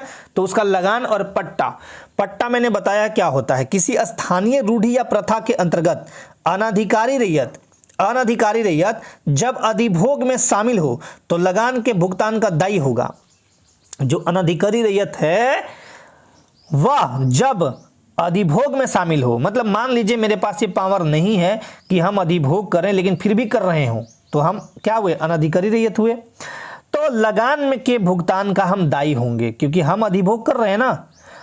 और उसके भूस्वामी के बीच जो भी करार पाया जाए उसे पट्टे का हकदार होगा। हमने भूस्वामी से जो भी करार किया हो वो हमको देना होगा। तो ये याद रखिएगा, ये बहुत ज़्यादा इंपॉर्टेंट तो है नहीं लेकिन फिर भी याद कर लीजिएगा। 38 अब आइए 41 अनधिभोगी रैयत की बेदखली। अनधिभोगी रैयत की बेदखली कैसे होगी वो समझिए। यहाँ पे देखिए धारा 41 क्या कहता है, यदि 3 कृषि वर्ष के प्रारंभ के 90 दिनों के अंतर 2 कृषि वर्ष के लगान का भुगतान नहीं करता है और यदि उसने अपनी जोत में स्थानीय रूढ़ि या प्रथा का उपयोग नहीं कर भूमि के मूल्य में कमी किया अथवा काश्तकारी के लिए उपयोगी नहीं रहने दिया तो अनधिभोगी रैयत बेदखल हो सकता है। अनधिकारी रैयत यह है रैयत का जमीन, ठीक, यह है रैयत का जमीन। अब यहाँ पे कोई एक व्यक्ति आता है, बोलता है कि हम इसमें खेती करना चाहते हैं, अनधिकारी रैयत, ठीक। तो यदि 3 कृषि वर्ष के प्रारंभ के 90 दिनों के अंदर 2 कृषि वर्ष का लगान का भुगतान नहीं करता हो जिसका जमीन है, मान लीजिए ये व्यक्ति है एम और जमीन है पी व्यक्ति का, पी है आपका, पी कौन है, पी है आपका ये रैयत, ठीक है, अधिभोगी रैयत। लेकिन अनधिकारी रैयत एम है, एम बोलता है कि हमको भैया लेने दीजिए जमीन, तो ठीक है 2 कृषि वर्ष के लगान का भुगतान नहीं करता हो, किसको, एमपी को नहीं करता हो, एवं यदि उसने अपनी जोत में स्थानीय रूढ़ि या प्रथा का उपयोग नहीं कर भूमि के मूल्य में कमी किया, भूमि का मूल्य जो था उसमें एम कमी कर देता है, ठीक, और काश्तकारी के लिए उपयोगी नहीं रहने दिया। अब मान लीजिए हम आपको भूमि दिए खेती करने के लिए और ईंटा भट्टा बैठा दिए तो मेरे भूमि का फर्टिलिटी खराब कर दिए ना, तो रैयत इसको बोलेगा ये एम, उठा अपना बोरिया बिस्तर सीधे आउट।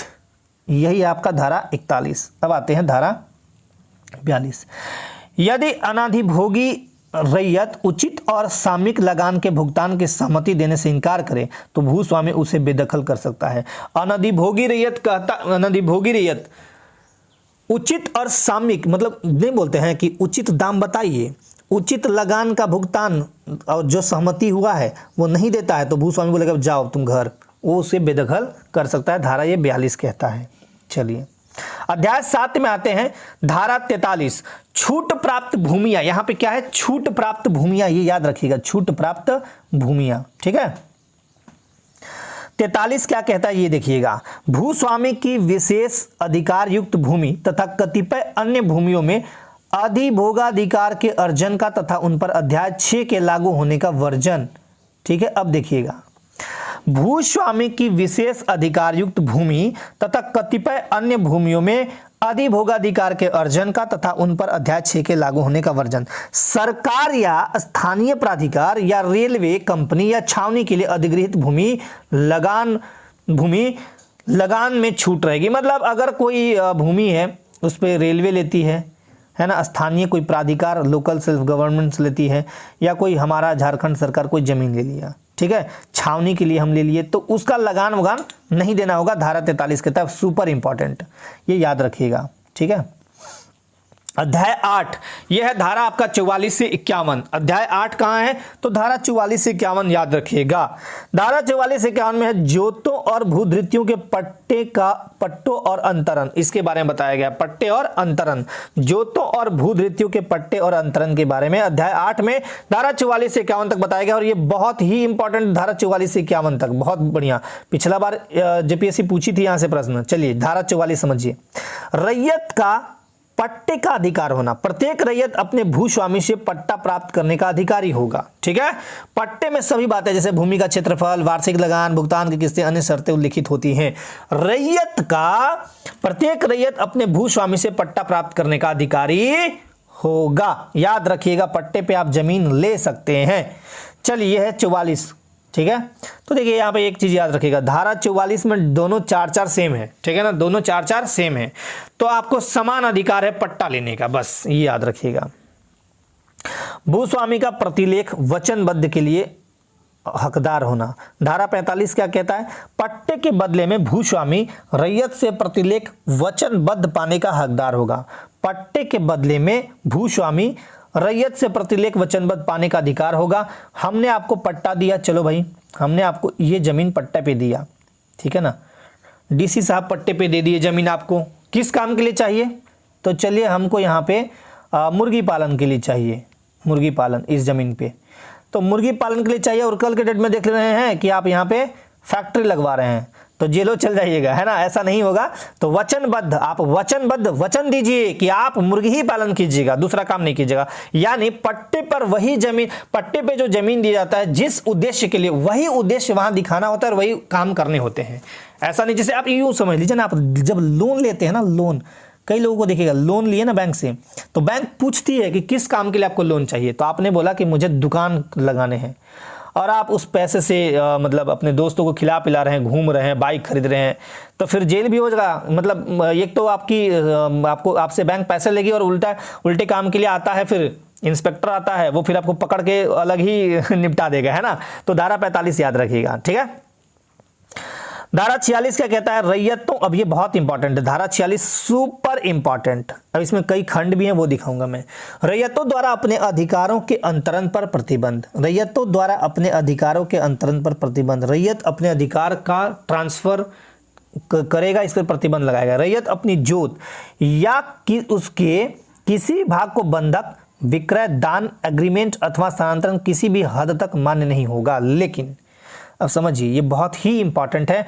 और यहाँ की जो ज़मीन है, मतलब CNT एक्ट के दायरे में जो भी ज़मीन आते हैं, है ना, जो 51 जातियाँ आती हैं, इनकी सुरक्षा के लिए ये 46 है, ठीक है। 46 बहुत अच्छे समझिएगा। आप अपने किसी भी भाग को बंधक, बंधिका नहीं रख सकते हैं कि मतलब हम दे रहे हैं 2 साल के लिए इस ज़मीन को, मान लीजिए ये ज़मीन है मेरी और इसको हम 2 साल के लिए दे रहे हैं आपको, नहीं देना है, बेचना नहीं है, दान भी नहीं देना है, एग्रीमेंट नहीं करना है। हाँ, माफ़ कीजिएगा, एक मुझे कमेंट याद आ गया, किसी ने ये कहा था कि सर SPT एक्ट पढ़ा रहे थे, तो आपने बोला एग्रीमेंट हुआ है रांची की ज़मीनों का, तो माफ़ कीजिएगा मैं वहाँ पे एग्जाम्पल दिया था, आप गलत मत समझिए। तो अब समझिए, रांची में जितनी भी ज़मीनें एग्रीमेंट पे हैं, कल के डेट में सब कोई जानता है, ये सभी को पता है, अगर एग्रीमेंट पे जमीन 51 इन जातियों में, मैंने बताया है 51 जातियां कौन कौन है CNT एक्ट में, मैंने बताया है, सभी जातियों के नाम भी बताए हैं। इनकी जमीन को एग्रीमेंट पे अगर आप ले रखे हैं और अगर कोई कंप्लेन गया, तो आपको उस जमीन को खाली कभी भी करना पड़ सकता है, चाहे इस जमीन पे आप 5 करोड़ का प्रोजेक्ट भी क्यों नहीं लगाए हों, आपको हटना पड़ेगा। DC के पास एक एप्लीकेशन जाएगा और आपको ये जमीन खाली करना होगा, और स्थानांतरण भी नहीं करना है। लेकिन यहां पे कुछ शर्त दिए गए हैं, ठीक है। अब शर्त समझते हैं। पहला, यदि अधिभोगी रैयत जो किसी अनुसूचित जनजाति का सदस्य हो, तो DC के अनुमति से अपनी जोत किसी भाग का विक्रय, दान या अंतरण उसी को कर सकता है जो अधिभोगी रैयत की स्थानीय थाना का निवासी हो एवं अनुसूचित जनजाति का सदस्य हो। यह सुपर इंपॉर्टेंट है, याद समझ लीजिएगा। 51 जो जातियां हैं, इसमें भी कई क्राइटेरिया बनाए गए हैं। ये मान लीजिए कोई एक मुंडा समाज है, मुंडा जनजाति है, ये भी एक मुंडा है, तो ये अपने जमीन को, जोत के किसी भाग को या जमीन को दान दे सकता है, बेच सकता है या ट्रांसफर कर सकता है। लेकिन कहाँ उसी थाना क्षेत्र के अंतर्गत, ये दोनों एक ही थाना क्षेत्र के अंतर्गत आते हों, तो ये इनके जमीन को सीएनटी एक्ट को, मतलब सीएनटी एक्ट में जो 46 का खंड क है, ये बनाया गया है इनके जमीन को अवैध तरीकों से दूसरों को ट्रांसफर करने या बेचने से रोकने के लिए। यानी अगर मुझे जरूरत है तो मैं इन्हीं जातियों को खोजूंगा। लेकिन यहाँ पे एक दुविधा है कि मान लीजिए कोई एक व्यक्ति है जिसको बहुत अर्जेंट होता है, मान लीजिए किसी बेटे या बेटी की शादी करना हो, उस समय ज़मीन बेचने पड़ सकते हैं, घर में कोई आपातकालीन स्थितियां आ गई हों, कोई बहुत ज़्यादा सीरियस कंडीशन, बीमार वगैरह हो, तो ऐसे टाइम में ये इन्हीं थाना क्षेत्र में इन्हीं की जातियों को खोजेंगे। ऐसा बहुत रेयर मिलते हैं और पता नहीं मिलेंगे कि नहीं मिलेंगे, तो यहाँ पे एक थोड़ा सा दिक्कत है इसमें। खैर चलिए अब ख समझते हैं। यदि अधिभोगी रैयत अनुसूचित जाति या पिछड़े वर्ग का सदस्य हो तो डीसी के अनुमति से अपनी जोत या उसके किसी भाग को विक्रय, विनिमय, दान, वसीयत या पट्टे द्वारा किसी व्यक्ति को अंतरित कर सकेगा जो यथास्थिति अनुसूचित जाति या पिछड़े वर्ग का सदस्य हो या उसी जिले का निवासी हो। ये भी वही चीज है, लेकिन यहाँ पे पिछड़ा वर्ग भी आया है क्योंकि 51 जातियों में अनुसूचित जाति और पिछड़ा वर्ग सारे लोग आते हैं, ठीक है ना। तो ये भी वही चीज है, ख थोड़ा सा इससे थोड़ा डिफर है, ये भी याद रखिएगा। ग समझिए 46 का ग, यदि कोई अधिभोगी रैयत अपनी जोत या उसके किसी भाग का अंतरण, बिक्री, वसीयत, दान के द्वारा किसी कॉर्पोरेटिव सोसाइटीज को, राष्ट्रीयकृत बैंक अथवा केंद्र सरकार, राज्य सरकार के कोई उपक्रम को स्थानांतरित करता है तो कर सकता है। मान लीजिए एक गया मुंडा व्यक्ति है, इनकी जमीन ये है और यह है रांची में, ठीक है, रांची हमारे राज्य की राजधानी में है। तो ये किसी कॉर्पोरेटिव या सोसाइटी को या राष्ट्रीयकृत जो बैंक है 19, उसमें से किसी एक को, सेंट्रल गवर्नमेंट को या स्टेट गवर्नमेंट को स्थानांतरित कर सकते हैं। तो ये ऐसा है प्रावधान कि ये कर सकते हैं, ठीक है। तो ये क्या है 46 का ग, ये भी याद रखिएगा, मतलब सरकार की तरफ से ये है कि आप कर सकते हैं ऐसा, ठीक है ना। घ 46 का घ देखिए, यदि कोई अधिभोगी रैयत सामान्य जाति का सदस्य हो तो वह किसी को भी बिक्री जमीन कर सकता है, यह घ कहा गया है। मान लीजिए कोई सामान्य जाति का व्यक्ति, वो किसी को भी जमीन बेच सकता है, ठीक, लेकिन सामान्य जाति का व्यक्ति है वो इन 51 जातियों में से किसी भी का भी जमीन नहीं खरीद सकता है, याद रखिएगा, सुपर इंपॉर्टेंट। अब आते हैं 48 में। अब देखिए भूइहारी भूधृति के अंतरण पर प्रतिबंध, भूइहारी भूधृति के अंतरण पर प्रतिबंध।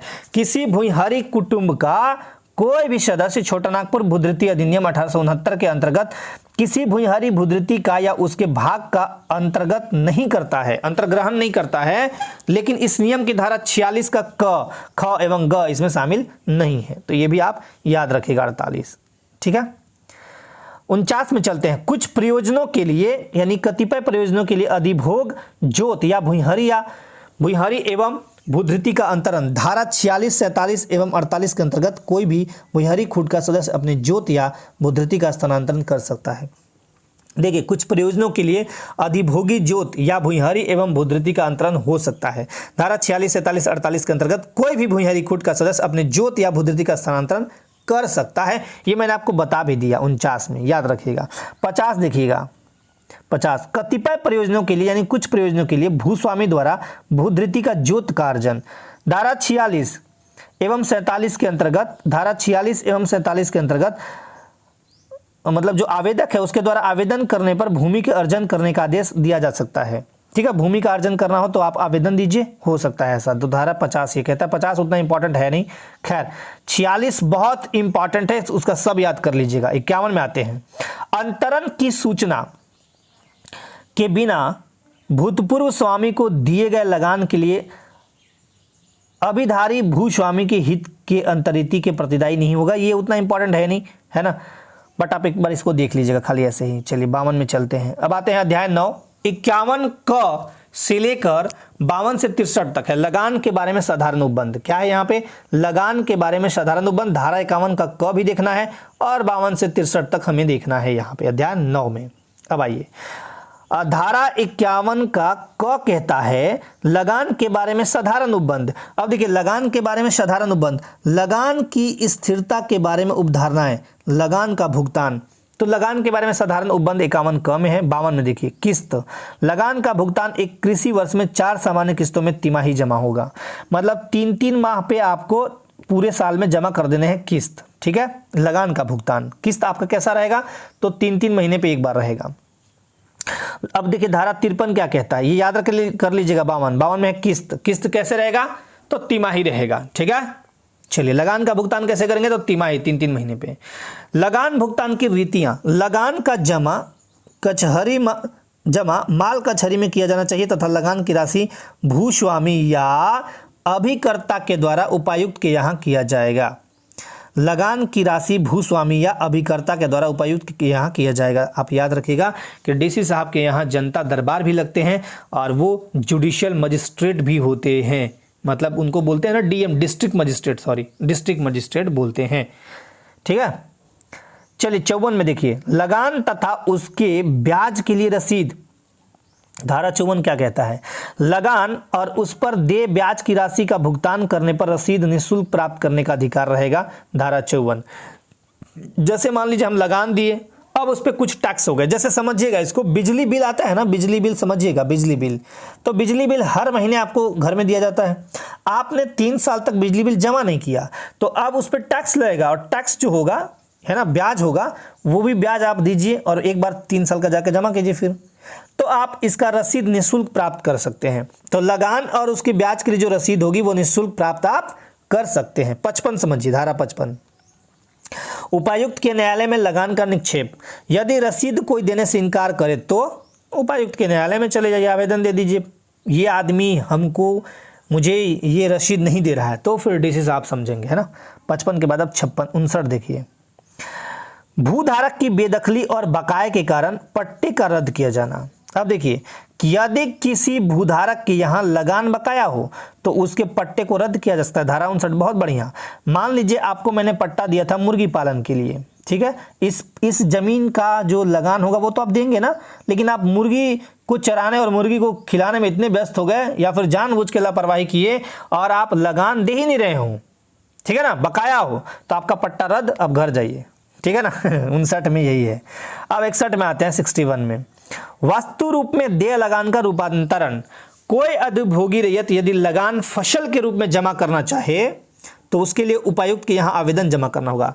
माई बाप, मेरे पास फसल है, धान है, बाजरा है, ज्वार है, ये ले लीजिए, मेरे पास पैसे नहीं हैं, तो देखिए यहाँ पे डीसी के पास आप आवेदन जमा कर देंगे। भोगी रैयत अपनी सुविधा अनुसार वस्तु की नगद में जमा करने का अधिकार भी आवेदन प्राप्त करके कर सकता है। तो डीसी साहब अगर मेंशन कर देंगे, ठीक है भाई तुम जमा कर दो, इसको हम एफसीआई गोदाम में भिजवा देंगे और जितने पैसे होंगे वो वहां से आपके कट जाएंगे, है ना, ये होता है पावर। तो वस्तु रूप में लगान का रूपांतरण हो सकता है। धारा 61 सुपर इंपॉर्टेंट, याद रखिएगा, राइट। धारा 61 का क समझिए, अधिभोग जोत के वन सेकेंड, धारा 61 का क देखिएगा, अधिभोग जोत के लगान का रूपांतरण।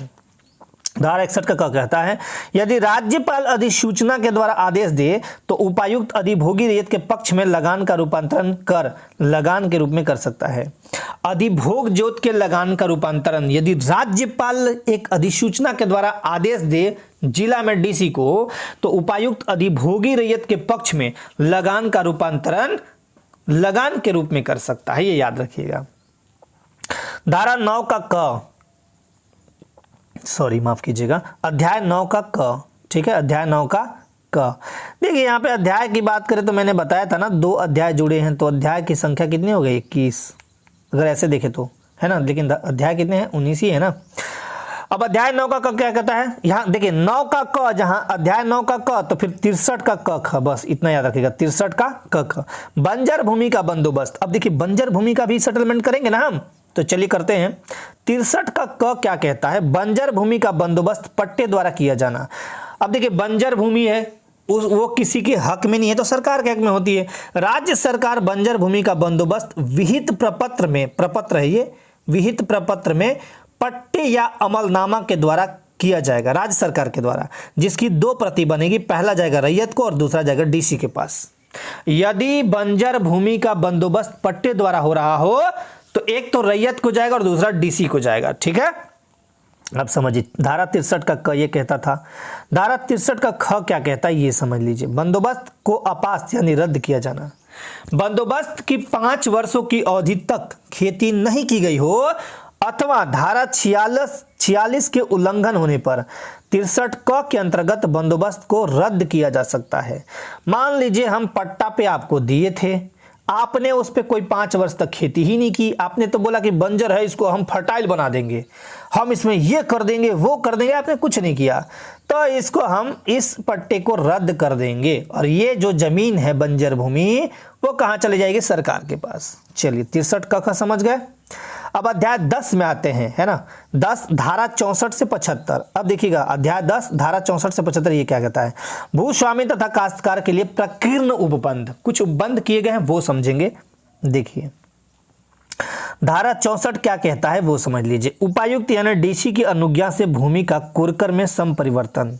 ठीक है, डीसी की अनुज्ञा से भूमि का कुरकर में संपरिवर्तन ये धारा 64 कहता है। ये उतना इंपॉर्टेंट तो है नहीं। 65 समझिए, कृषक को बेदखल करने या कब्जा बनाए रहने देने की शक्ति। हाँ ये बहुत इंपॉर्टेंट है। देखिए धारा 21 के तहत, धारा 21 जो है छोटा नागपुर काश्तकारी 1947 के द्वारा निरसित किया गया। अच्छा ये सॉरी धारा 21 छोटा नागपुर काश्तकारी 1947 के द्वारा निश्चित, ये भी मत याद कीजिए आप। 65 भी, चलिए 66 में देखते हैं। 66 समझिएगा, कतिपय भूमि को कोड़कर में संपरिवर्तित करने का प्रतिषेध धारा 64 के अंतर्गत कब्जाधीन किसी बगीचे या कृषि भूमि या वास भूमि कोड़कर में संपरिवर्तित करने के लिए प्राधिकृत नहीं करेगी।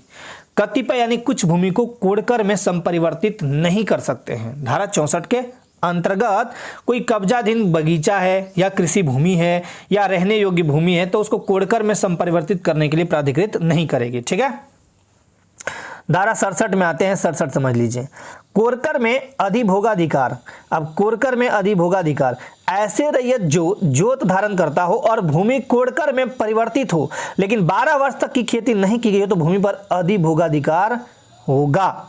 अब समझिए, ऐसा रैयत जो जोत धारण करता, कोई रैयत है जो जोत धारण किया हो, इस भूमि पर जोत धारण किया हो, है ना, और भूमि कोड़कर में परिवर्तित हो, भूमि क्या है, कोड़कर में परिवर्तित हो, लेकिन 12 वर्ष तक की खेती नहीं की गई हो तो भूमि पर अधिभोगाधिकार होगा।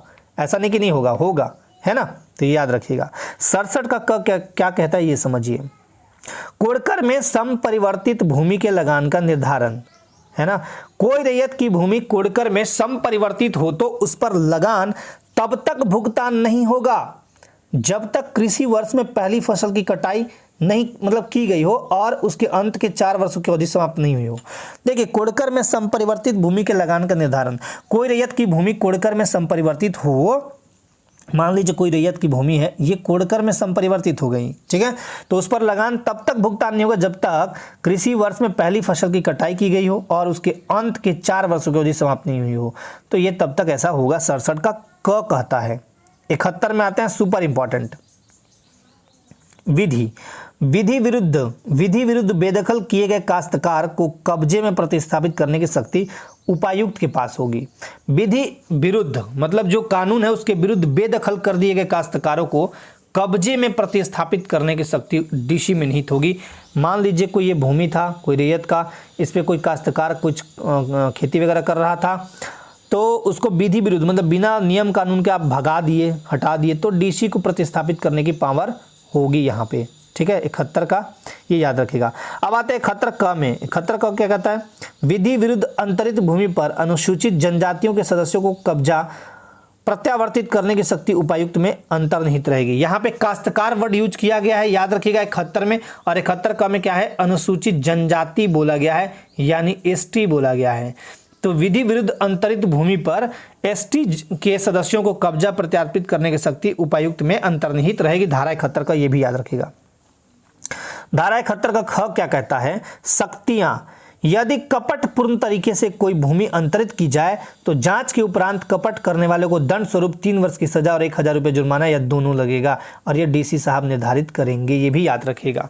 कपटपूर्ण तरीके से मतलब छल कपट से कोई भूमि हथिया लिया गया हो, ठीक है, और जांच के उपरांत पाया गया कि नहीं कपट सही में किया गया, कपटी है, तो उसको दंड स्वरूप 3 वर्ष की सजा और 1000 रुपये जुर्माना या दोनों लगा सकते हैं डीसी साहब। चलिए अब आते हैं अभ्यर्पण और परित्याग। धारा 72 क्या कहता है देखिएगा, रैयत द्वारा भूमि का अभ्यर्पण यानी सरेंडर। सरेंडर देखिए, रैयत द्वारा भूमि का अभ्यर्पण उपायुक्त के आदेश से किया जा सकता है। रैयत जो है भूमि का सरेंडर कर सकता है कि हाँ भाई हम ये भूमि आपके अधीन कर रहे हैं, ठीक है। धारा 73 रैयत द्वारा भूमि का परित्याग। यदि कोई रैयत भूमि का परित्याग स्वेच्छा से कर दे तो उसकी भूमि को भूस्वामी किसी दूसरे को पट्टे पे दे सकता है। समझिए, ये मान लीजिए मेरी जमीन है या आपकी जमीन है, ये आपकी जमीन है, ये मान लीजिए एल की जमीन है, ठीक है, एल की जमीन है, और ये बोलता है कि मुझे इस जमीन लेके हम क्या करेंगे, देश दुनिया कुछ नहीं, हम चले साधु बाबा बनने, महात्मा बनने, हम ये सब छोड़ दिए, तो स्वेच्छा से इसको छोड़ सकता है। और ये भूमि जो है फिर ये भूमि जो है डीसी किसी को पट्टे पे दे सकते हैं, ठीक है। इस भूमि के फिर जो सर्वे सर्वा होंगे वो भूस्वामी होंगे, है ना। तो ये ऐसा भी होता है और ऐसा बहुत रेयर होता है, ऐसा बहुत रेयर होता है। जैसे आपने कभी सुना है कि नागरिकता से किसी ने खुद स्वतः ही रिजाइन कर दिया कि मुझे नागरिकता नहीं चाहिए, तो ये बहुत रेयर कंडीशन में होता है। नागरिकता सभी को चाहिए होता है, भारत में जो रह रहे हैं भारत की नागरिकता, है ना, ये वही चीज था। अधिभोग का जारी रहना, आप देखिए धारा 74 क्या कहता है, किसी रैयत के अधिभोग का जारी रहना पट्टे की स्थिति पर निर्भर करता है। रैयत के अधिभोग, कोई भी चीज है भाई अधिभोग कर रहे हैं तो पट्टा का स्थिति कैसा है, क्या है, जमीन कितने दिन के लिए मिला है, उस पर निर्भर करता है ना। चलिए 74 का काश्तकारी रिक्त होने पर ग्राम मुखिया का अवधारणा। ऐसी स्थिति में उपायुक्त के आवेदन देकर भूस्वामी ग्राम मुखिया को अधिकार दे सकता है। जैसे कोई काश्तकार खाली हो गया, काश्तकार जमीन का यूज नहीं कर रहा हो या जो भी चीजें हैं, तो उपायुक्त के आवेदन देकर भूस्वामी जो है ग्राम मुखिया को यह अधिकार दे सकता है। 74 का क में ये है। माप 75 में भूमि का माप। अब देखिए आपकी जो भी भूमि है उसका माप हमेशा, और भूमि को लेके तो इतना झगड़ा होता है, खासकर मतलब झारखंड में देखने को मिला है। प्रत्येक भूस्वामी को भूमि का माप करने का अधिकार होगा। मुझे समझ में नहीं आता कि भूमि लेके आप जाएंगे, जब आपकी डेथ होगी ना तो कुछ भी साथ नहीं जाता है। तो बेहतर है कि आप जिस भूमि को लेकर लड़ाई करना, लड़िए मत, है ना। हाँ, ये मैं नहीं बोल रहा हूँ कि आपकी भूमि पे कोई जबरदस्ती, मान लीजिए भूमि थी, इतना कोई दबा रहा है आपकी भूमि को तो मत लड़िए, लेकिन थोड़े से के लिए, मतलब ये मैंने ऐसा देखा है कि जैसे ये भूमि है ये, और बगल में यही से सटा हुआ किसी का भूमि है। अब ये थोड़ा सा इस कॉर्नर पे एकदम बिल्कुल थोड़ा सा मतलब ये बोले कि एक नाखून के बराबर भूमि अगर चली जा रही तो यहाँ पे लड़ाई झगड़ा शुरू हो जाते हैं। बेटर है ना कि लड़ने दीजिए उसको, है ना, ऊपर वाला तो देख रहा है ना। आप इसी के बदले इतना मेहनत कीजिए कि ऐसे 2 जमीन आप खुद खरीद सके, है ना, ये सबसे बेटर होगा आपके लिए। इंसानियत अपने अंदर जिंदा रखिए। खैर चलिए, मैंने काफी कुछ बोल दिया। भूमि का माप धारा क्या है 75। तो धारा 75 में सभी भूस्वामी को भूमि के माप का अधिकार होगा। अध्याय 11 कहता है धारा 76 से 79, धारा 76 से 79 रूढ़ी और संविदा। अब देखिए यहाँ पे बहुत ज्यादा इंपॉर्टेंट ये है नहीं, लेकिन कुछ चीजें यहाँ पे इंपॉर्टेंट है, मैं दिखा देता हूँ। धारा 78 बस वास भूमि। धारा 78 में क्या है, वास भूमि। वास मतलब होता है रहने योग्य। यदि कोई रेत अपनी जोत के किसी भाग होगा को वास भूमि में अभिगृहित करे तो वह इस अधिनियम से विनियमित होगा। आप अपना मतलब कोई जोत है, कोई क्षेत्र है, वहां पे भूमि जो है, जो जमीन है, उस पे आप रहने के लिए बना सकते हैं अपना आवास, ठीक है ना। तो 78 ये कहता है, धारा 78। बस यहाँ इतने ही इंपॉर्टेंट थे। अब बढ़ते हैं थोड़ा आगे। 78 के बाद देखिएगा, ध्यान दीजिएगा, अध्याय 12 धारा 80 से 100। अब धारा 80 से 100 देखिएगा, यहाँ भी बहुत इंपॉर्टेंट नहीं है इसमें। अधिकार अभिलेख और लगान का निर्धारण। चलिए इसको समझिए। 80 क्या कहता है ये देखिए, सर्वेक्षण करने और अधिकार, अभिलेख तैयार करने का आदेश देने की शक्ति राज्य सरकार में अंतर्निहित रहेगी। अभिलेख यानी रिकॉर्ड तैयार करने का आदेश देने की शक्ति, रिकॉर्ड राज्य सरकार कह सकती है कि भैया पलामू में या रांची में मान लीजिए ये जमीन है, रांची में, पूरे रांची डिस्ट्रिक्ट की ये जमीन है। चलो राज्य सरकार ये कहेगी कि चलो भाई हमें ये रिकॉर्ड में दिखाओ, आप इसका रिकॉर्ड बनाओ। रिकॉर्ड समझते हैं ना, जैसे मैं आपके समक्ष ये दूंगा तो ये रिकॉर्ड नहीं हुआ। रिकॉर्ड का मतलब हुआ कि मैं इसका जो भी चीज बनाया हूं, है ना, मेरे पास जो भी इसका पीडीएफ या पीडीएफ तो छोड़ दिए, मूल रूप में जो मेरे पास हो ना वो मुझे दिखाइए। रिकॉर्ड मतलब तैयार रखने का जो ये है आदेश है वो कौन देगा, राज्य सरकार देगी। तो ये सुपर इंपॉर्टेंट धारा 80। धारा 82 जल के विषय में सर्वेक्षण करने का अधिकार, अभिलेख तैयार करने का आदेश देने की शक्ति राज्य सरकार में निहित रहेगी। जल के विषय में सर्वेक्षण करने का अधिकार राज्य सरकार कराती है। जल का सर्वेक्षण करेगी, कहाँ क्या है। मान लीजिए यहाँ से कोई नदी निकल रही है तो इस नदी पर थोड़े आपका ये होगा क्या बोलते हैं, मान लीजिए आप ही के जमीन से कोई नदी निकल रही है, ऐसे कल के डेट में निकल रही है, या कोई कुछ खनिज निकलता तो राज्य सरकार का उस पर नियंत्रण होगा, ये भी याद रखिएगा। 85 पे चलिए, उचित लगान का परिनिर्धारण यानी सेटलमेंट ऑफ रेंट। 85 किसी क्षेत्र में सर्वेक्षण या अधिकार अभिलेख के आधार पर राजस्व अधिकारी किसी काश्तकार द्वारा धारित भूमि का उचित लगान परिनिर्धारित कर सकेगा। ये भी आप याद रखिएगा कि किसी क्षेत्र में सर्वेक्षण हुआ या अधिकार अभिलेख के आधार पर राजस्व अधिकारी जो होगा किसी काश्तकार द्वारा धारित भूमि का उचित लगान परिनिर्धारित कर सकता है। जैसे मान लीजिए जमीन है, इस पे जो लगान है परिनिर्धारित कौन कर सकता है, तो राजस्व अधिकारी कर सकता है। ठीक है। 100 का क देखिए, अब 100 का क क्या कहता है, धारा 100 का क चराई, वन उपज लेने आदि के अधिकारों एवं तत्संबंधी भुगतानों के संबंध में कतिपय उपबंधों का लागू होना। चराई, वन उपज लेने, मत्स्य पालन आदि अधिकार उस व्यक्ति को होगा जो भूमि धारण करता हो।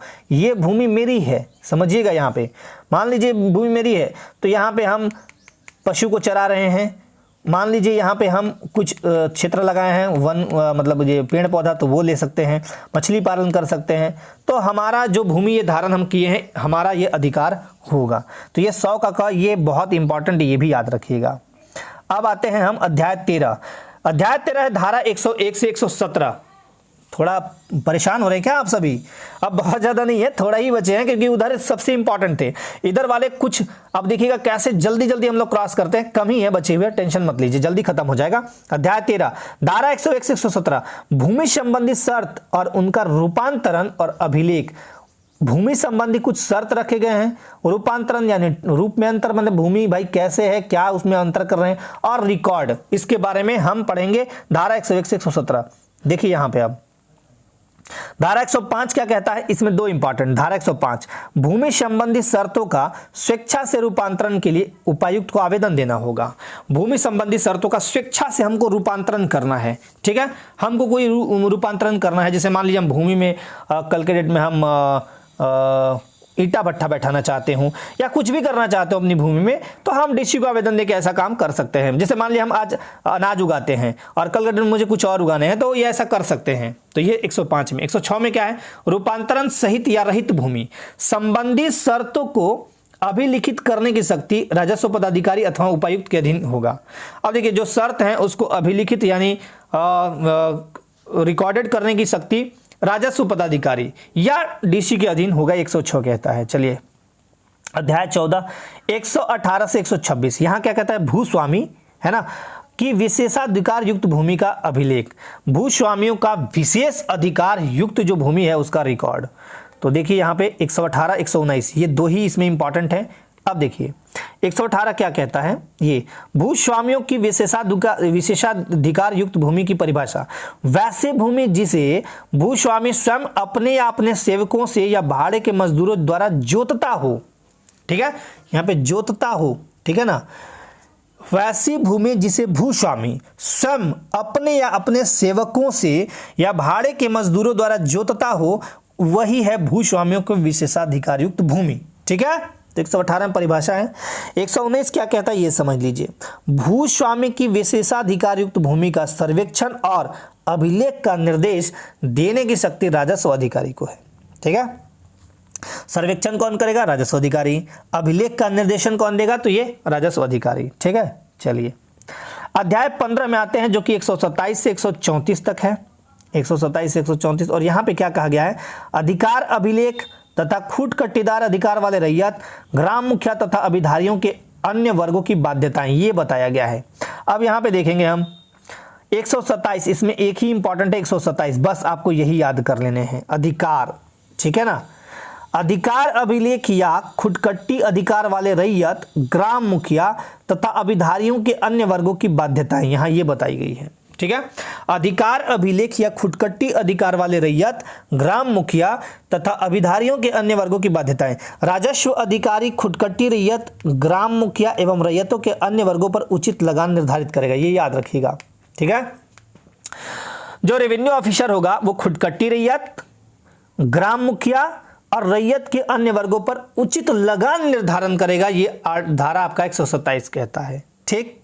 लेकिन कैसा तो याद रखिएगा, अधिकार अभिलेख तथा खुटकट्टी अधिकार वाले रैयत, ठीक है ना। चलिए अब समझिए अध्याय 16 धारा 135 से 229, 135 से 229 धारा, ये हम देखेंगे अध्याय 16 में। उपायुक्त द्वारा संज्ञेय विषयों की न्यायिक प्रक्रिया, उपायुक्त संज्ञान में क्या लिए हैं, कुछ विषय हैं, उनकी न्यायिक प्रक्रिया कैसे होगी ये देखेंगे। 135 देखिए यहां पे समझ लीजिए, उपायुक्त के न्यायालय का स्थान, सभी प्रकार के वादों की सुनवाई उपायुक्त करेंगे, ठीक है। इनके न्यायालय में जो भी चीज आएंगी, मैंने क्या बोला, इनको डीएम बोलते हैं, डिस्ट्रिक्ट मजिस्ट्रेट, जिला एवं डिस्ट्रिक्ट मजिस्ट्रेट बोलते हैं ना, जिला न्यायाधीश बोलते हैं, ठीक है। तो याद रखिएगा, जिला दंडाधिकारी भी बोलते हैं इन्हें, जिला दंडाधिकारी है ना, बोलते हैं इनको उपायुक्त सह जिला दंडाधिकारी, डीएम, ठीक है। और डीसी तो बोलते ही हैं। 138 देखिएगा, एक मिनट, जहां भूमि एक से अधिक जिलों या अनुमंडलों में स्थित हो वहां अधिकारिता। मान लीजिए किसी व्यक्ति का भूमि एक तो यहां है रांची में, एक है लोहरदगा में, ऐसा होता है भी, और एक है गुमला में। सपोज जब कोई अभिजोत एक से अधिक जिलों में हो तो कोई वाद उस जिले के राजस्व अधिकारी के समक्ष किया जाएगा जहां भूमि का अधिक हिस्सा उपस्थित है। मान लीजिए सबसे ज्यादा जमीन आपका यहां रांची में है, थोड़े आपका गुमला और लोहरदगा में थे, तो जो वाद होगा किसी भी चीज की जो मतलब सुनवाई होगी वो कहां होगा, ज्यादा वाले जगह पे होगा। तो ये है आपका धारा 138, याद रखिएगा। अपील, धारा 215 अपील। अब देखिए, उपायुक्त के आदेश के विरुद्ध अपील न्यायिक आयुक्त के पास जाएगी, न्यायिक आयुक्त के पास जाएगी, यानी कमिश्नर के पास जाएगी, ठीक है। यह है आयुक्त के आदेश के विरुद्ध। आयुक्त मान लीजिए कोई आदेश दिए, उसके विरुद्ध आपको अपील करना हो, मान लीजिए आयुक्त ने कोई गलत दे दिया, इंसान ही तो है। जैसे यूं समझिए कोई केस जाता है जब जिला एवं सत्र न्यायालय में, ठीक है। अब हम वहां से संतुष्ट नहीं हुए तो हाई कोर्ट जाएंगे, हाई कोर्ट से संतुष्ट नहीं हुए तो सुप्रीम कोर्ट जाएंगे, है ना, जाते हैं ना आप। तो हमें संतुष्टि नहीं है डीसी साहब से तो हम न्यायिक आयुक्त यानी कमिश्नर के पास जा सकते हैं। चलिए 216 समझिए, धारा 215 के अधीन अपीलों की परिसीमा 32 दिनों के अंदर की जाएगी।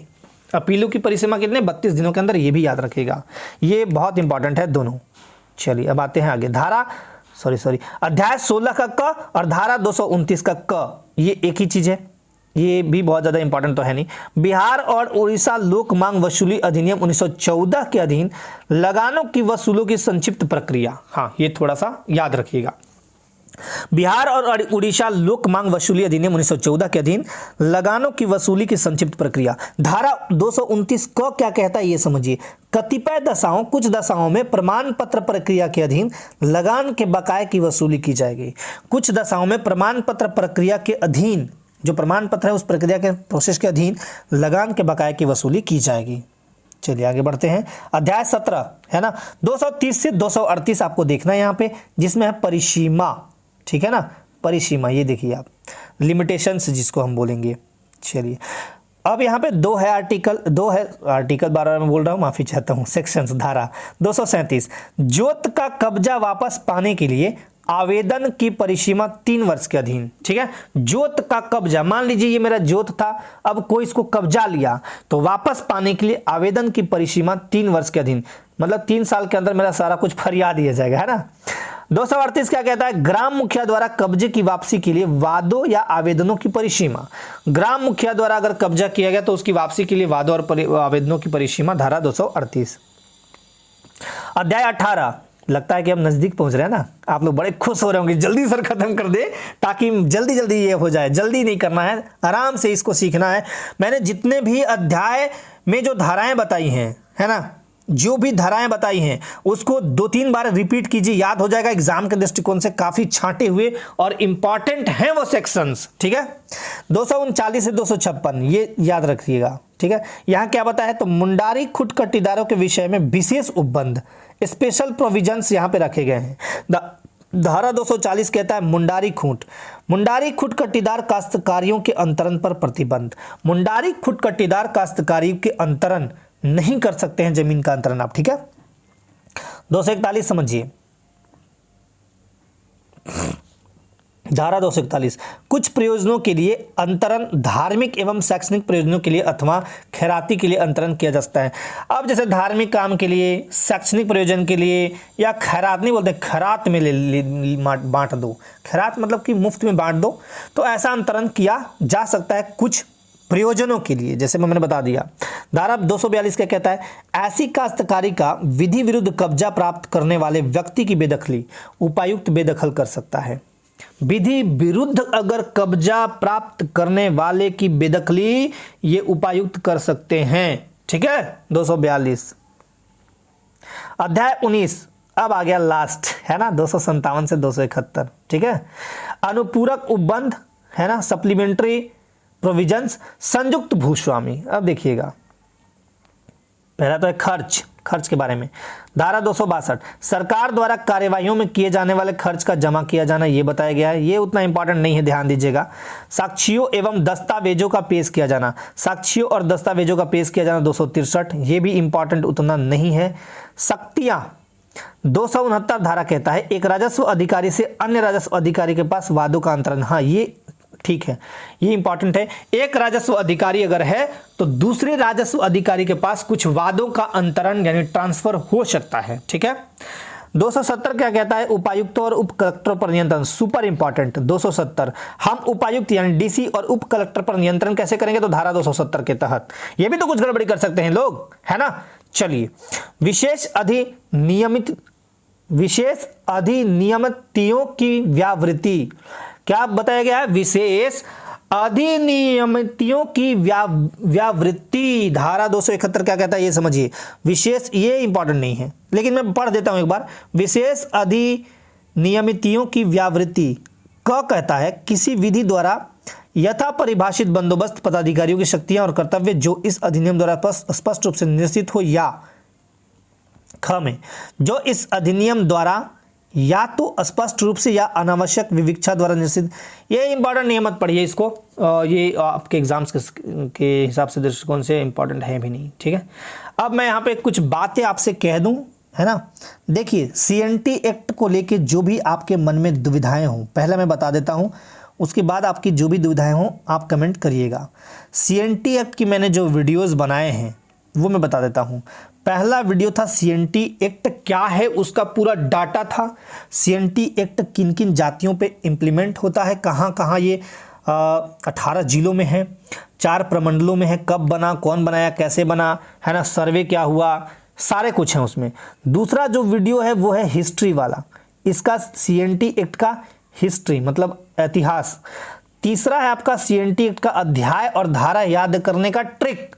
और ये लास्ट चौथा जो वीडियो मैंने अभी आपको मतलब जो मैं अभी आपको दे रहा हूं वो है कंप्लीट इसका धारा, मतलब सीएनटी एक्ट में जितने भी कंप्लीट इंपॉर्टेंट धाराएं थी वो मैं आपको करा दिया।